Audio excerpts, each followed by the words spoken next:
নওগাঁর বিভিন্ন মাঠে এখন দেখা মিলছে মরিচের। সবুজ পাতার আড়ালে থোকায় থোকায় ঝুলছে মরিচ। কৃষকরা মরিচের সাদা ও আকাশি জাতের আবাদ করেছেন। সকাল বিকেল ক্ষেত থেকে মরিচ তুলে বিক্রি করছেন বিভিন্ন হাট বাজারে।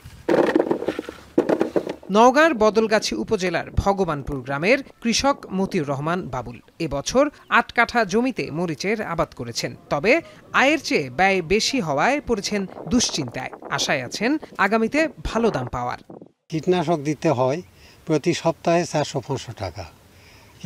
খরচ আমাদের পোষে না, তুলতেই লাগে ১০ টাকা কেজি। ১০ টাকা কেজি খাবার দেওয়া লাগে, এতে আমাদের লস।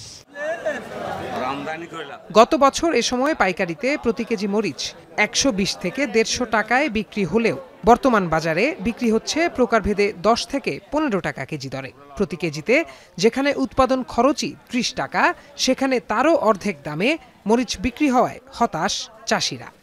যদি আমাদের মরিচটা গাছে রেখে দেয় তাহলে মরিচটা একেবারে গাছটা নষ্ট হয়ে যাবে। মরিচ উৎপাদন করতে খরচ হয় প্রায় প্রতি কেজি ৩০ টাকা, সার ফসফেট কীটনাশক প্লাস তুলনেই।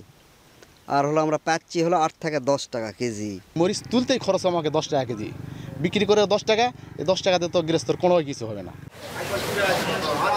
গত বছরের তুলনায় এবছর আবহাওয়া ভালো থাকায় মরিচের উৎপাদন বেড়েছে। তবে সরবরাহ বাড়ায় দাম কিছুটা কমেছে। মরিচ ক্ষেত সতেজ ও ছত্রাক মুক্ত রাখতে কৃষকদের সার্বিক পরামর্শ প্রদান করছে কৃষি বিভাগ।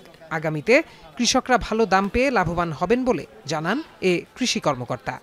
মরিচ গাছে যে সকল ভাইরাল ডিজিজ এবং অন্যান্য ডিজিজ হয়ে থাকে সেই ডিজিজ এবছর কম বিধায় আমাদের ফলন গত বছরের তুলনায় বেশ ভালো হয়েছে এবং বাজারে পর্যাপ্ত মরিচের সরবরাহ থাকার কারণে এই মুহূর্তে দাম কিছুটা কম।